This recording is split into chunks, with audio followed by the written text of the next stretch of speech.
Hallo zusammen, du hast Crown Cletus oder der Chris. Heute mache ich mal ein Live-Commentary zu einem Rennspiel, eben Forza Horizon Demo. Und ja,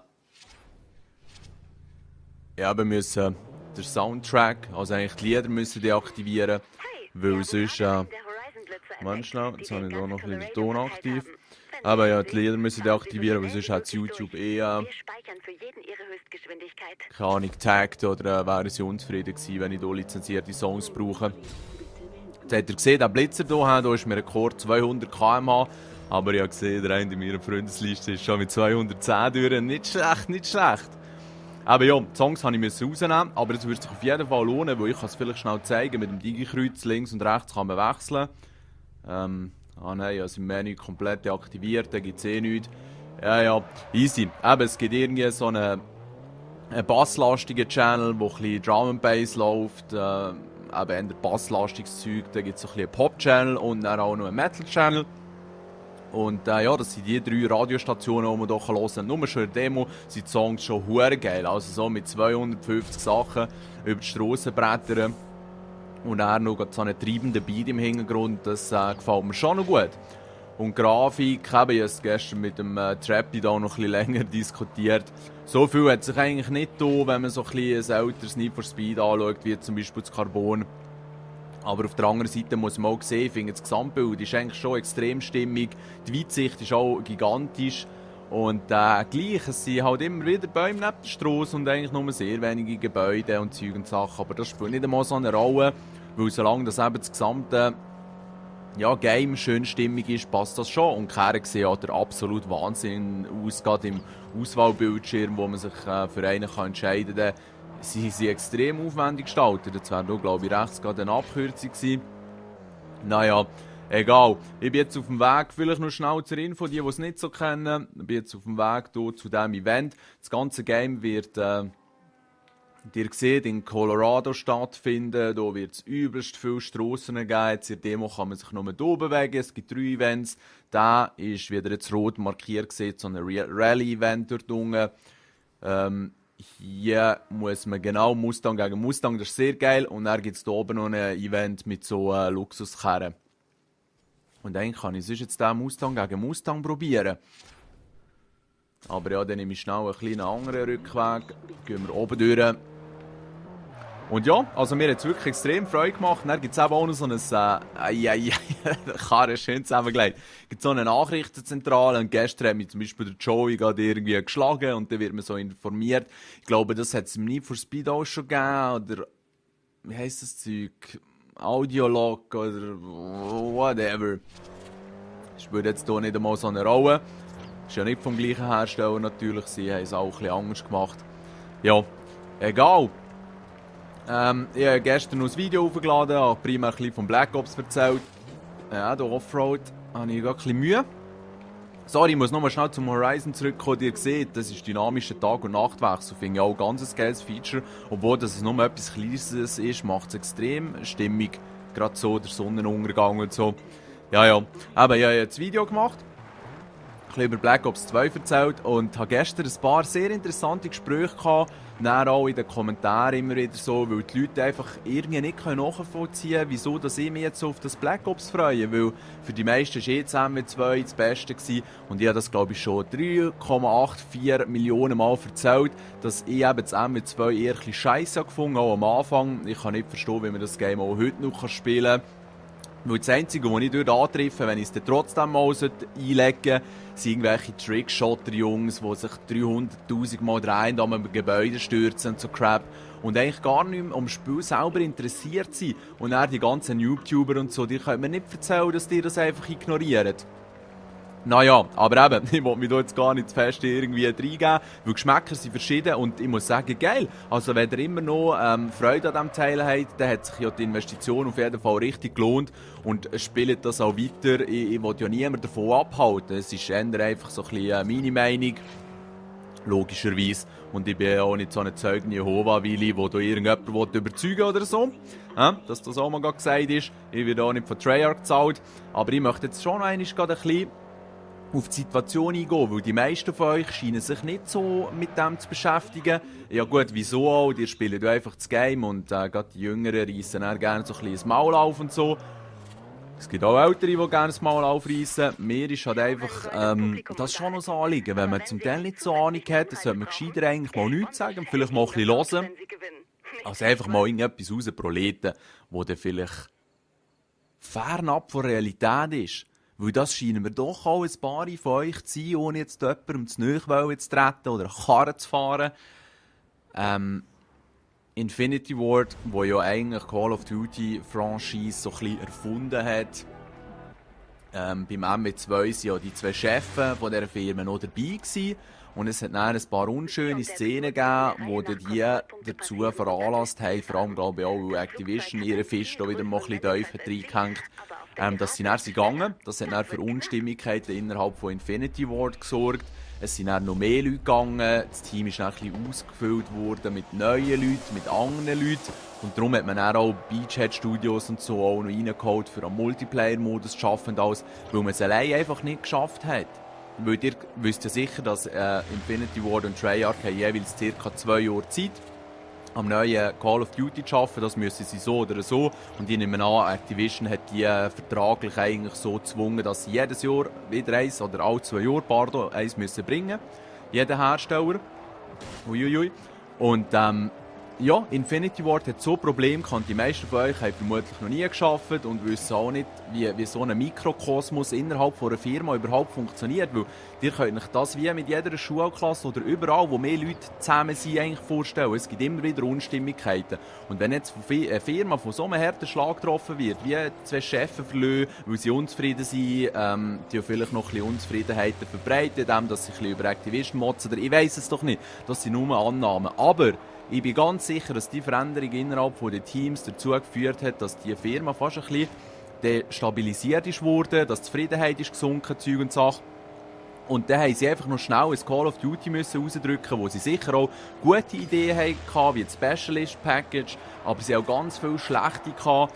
Und ja, so ist dann das Spiel entstanden, das wir bekommen haben, das MW3. Und klar kann man jetzt sagen, nach dem MW3 sollte ja wohl jedem klar werden, dass Call of Duty scheiße ist. Das sagt eben nur jemand, der eigentlich die Hintergründe gar nicht versteht. Weil die Firma, wenn sie nicht in der Lage ist, ein gutes Spiel zu produzieren, zu programmieren, wenn sie nicht motiviert sind, was für ein gutes Produkt kommt raus, wenn es die anschießt und etwas machen muss. Ja, ich meine mal ganz ehrlich.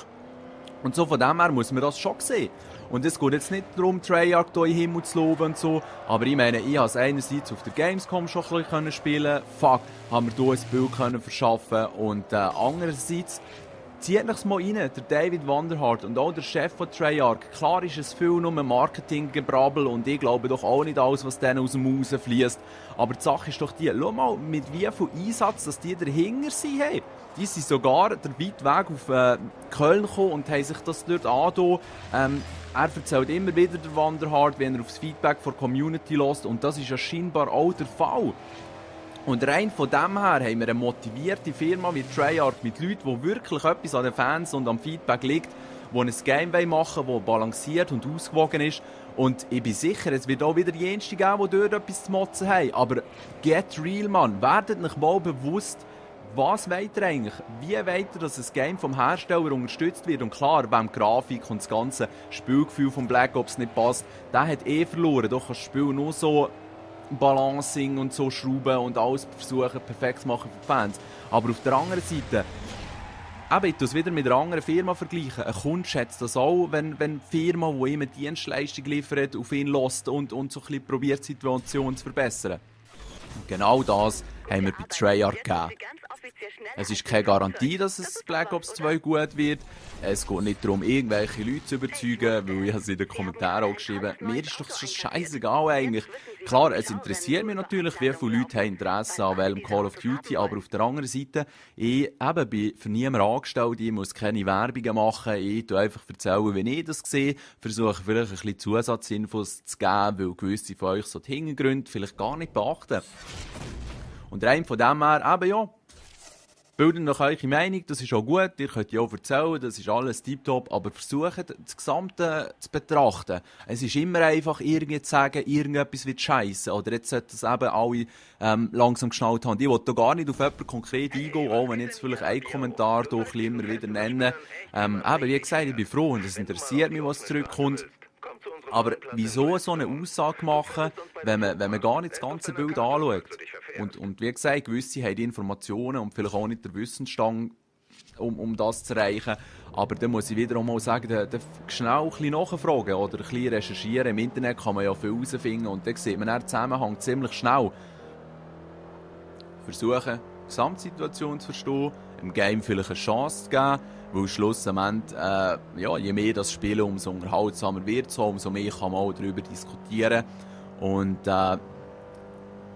so einen kleinen Blick in die Zukunft, ich habe es ja schon mal erwähnt, es geht dann auch darum, dass man das Crown-Netz noch ein bisschen erweitert und eben die Jungs, die auch einen aktiven Channel haben, dass die dann vielleicht mit Black Ops 2 auch etwas zeigen. Und dann sieht man dann schon rein von Crown verschiedene Perspektiven und das könnte dann für die Zuschauer schon noch interessant werden. Ja, jetzt habe ich lange geredet und gar nicht so viel gezockt. Aber gleich habt ihr jetzt hoffentlich auch einen kleinen Eindruck vom Forza bekommen. Die eine Xbox haben, es ist wirklich ein sauberes Game. Die Zeit und Geld haben und auch ein bisschen Freude an Run-Games sollen doch berichten. Was mich noch interessieren würde, ist, der eine oder andere von euch hat vielleicht auch ein Lenkrad für die Xbox. Was ist denn da eigentlich so das Beste? Weil ja irgendwie das von Microsoft an einen Kollegen ausgelehnt, so ein Plastikteil, das irgendwie bei den Pedalen unten mühsam ist. Und das hat mich nicht so überzeugt. Und vor allem ist die Steuerung dann auch extrem direkt jetzt hier im Forza, aber das liegt vielleicht auch am Demo. Ich weiss es nicht, ich habe mir überlegt, vielleicht ziehe ich mir dann noch ein Steuerrad. Aber vielleicht auch nicht, weil mit dem Pad kann man es halt gleich auch gut steuern. Ich denke mir einfach nur, so ein Steuerrad wäre auch noch stylisch, auch mit selber schalten und all dem. Aber ja, da lässt man schon wieder viel Geld liegen. Darum, ja, ich weiss es noch nicht genau, aber bestellt haben wir es auf jeden Fall zu Forza. Ich habe mir die englische Version bestellt, nicht nur, weil sie am günstigsten ist, sondern auch, weil mir der Sprecher auf Deutsch auf den Sack geht. Das ist mir im Resident Evil auch so aufgefallen. Auf Englisch sagen sie immer «Yes, come on, you can follow me» oder was auch immer. Und auf Deutsch sagen sie nachher «Sie, folgen Sie mir» oder so. Und die dann eigentlich sitzen und ich finde, das ist sicher okay, Höflichkeitsform und all das. Aber es wirkt dann auch nicht so authentisch. Ich meine, zwei, die zusammen durch die Scheisse gehen und reihenweise Zombies die Lichter rausknipsen, die dann sicher nicht sitzen. Also gut, ausser sie haben einen Stecker im Arsch. Und darum die englische Version, vielleicht ist es wie beim Dishonored auch ein bisschen früher, was sie rauskommt, den Tag oder so, was ich auch noch geil fand. Und ja, Dave, ich habe gesehen, du hast gesagt, du möchtest noch etwas über Dishonored hören. Würde ich auch absolut schätzen, wenn das ein bisschen gefragter wäre. Aber du bist leider der Einzige. Und ja, nur so viel. Also wenn du es noch nicht gekauft hast, zieh dir rein. Auf dem höchsten Schwierigkeitsgrad. Wenn man eigentlich nur schleichen will, ist es wirklich äußerst interessant. Sonst ist es fast zu einfach. Aber es ist auf jeden Fall ganz ein geiles Game. Dishonored eben. Und die es mal ein bisschen gelassener gerne angehen, werden sicher einen riesen Spass haben an dem. Okay, ja, ich mache jetzt Feierabend. Ich sehe jetzt schon wieder eine Viertelstunde getextet. Vielleicht noch einmal schnell ein bisschen zusammenfassen, was ich jetzt so alles von mir gegeben habe. Black Ops 2. Egal wie negativ, dass ihr dem gegenüber eingestellt seid, wenn ihr eure Einstellung ein bisschen ändert und auch wenn das jetzt wieder Mike Shiva tönt und dem ein bisschen positiver gegenübersteht, sind die Chancen, dass es für euch selber ein gutes Spiel wird, massiv grösser. Und es geht da eigentlich, also die immer noch einen Kampf zwischen Treyarch und Infinity Ward gesehen oder so, dann habe ich fast ein bisschen Mitleid, weil es geht ja nur darum, dass jeder einzeln, wenn man sich freut, dann sich, keine Ahnung, eben positiv auf das Game eigentlich einstellt und dann kann es eigentlich schon noch gut werden. Wenn es von Anfang an scheiße findest, wird es ziemlich sicher scheiße. Also, und jetzt eben, ich habe euch die Umstände erklärt, vielleicht habt ihr es geschnallt, vielleicht hat es euch interessiert, die Chance eben, dass es gut könnte werden, sind relativ hoch, aber und das möchte ich am Schluss noch erwähnen, Call of Duty Community, wir wissen es alle, besteht aus ziemlich vielen negativen Menschen. Ich weiss nicht genau, woher das kommt. Es kann viel auch Neid sein oder einfach Verhaltensweise von gewissen Pubertierenden oder auch schon Älteren. Auch hier wieder niemandem zu nahe treten. Es hat jedes Recht, seine eigene Meinung zu äußern, aber zum Teil, wenn ich sehe, wie fest negativ dass man reinschießt, muss ich mich schon ein bisschen fragen, was die Menschen vielleicht für ein bedauernswertes Leben führen, wenn ich es jetzt gerade sehr extrem ausdrücken will. Ja, eben, Black Ops 2, schauen wir mal. Und wenn es euch nicht gefällt, easy, also weißt du, es geht ja nicht darum, dass irgendjemand das muss spielen oder so. Ja, Forza Horizon, wer auf Rennspiele steht, Xbox Live hat, runterladen, reinziehen, super Game. Und das Gleiche kann ich auch sagen für das Dishonored.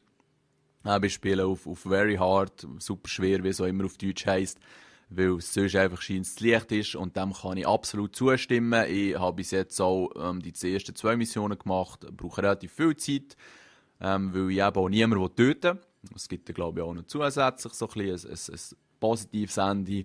Und so kann man sich eigentlich das Game so einstellen, dass es sehr, sehr unterhaltsam wird. Der es auf Easy spielt und einfach alle erschießt, wird eher ein ziemlich kurzes und uninteressantes Erlebnis haben.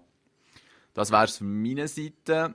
Es ist jetzt 11:45, ich bin jetzt erst in einer Stunde wach, weil ich jetzt im Moment auch ein bisschen Ferien habe, glücklicherweise. Und ja, jetzt mal etwas essen. Ich wünsche euch noch einen schönen Tag. Ciao zusammen.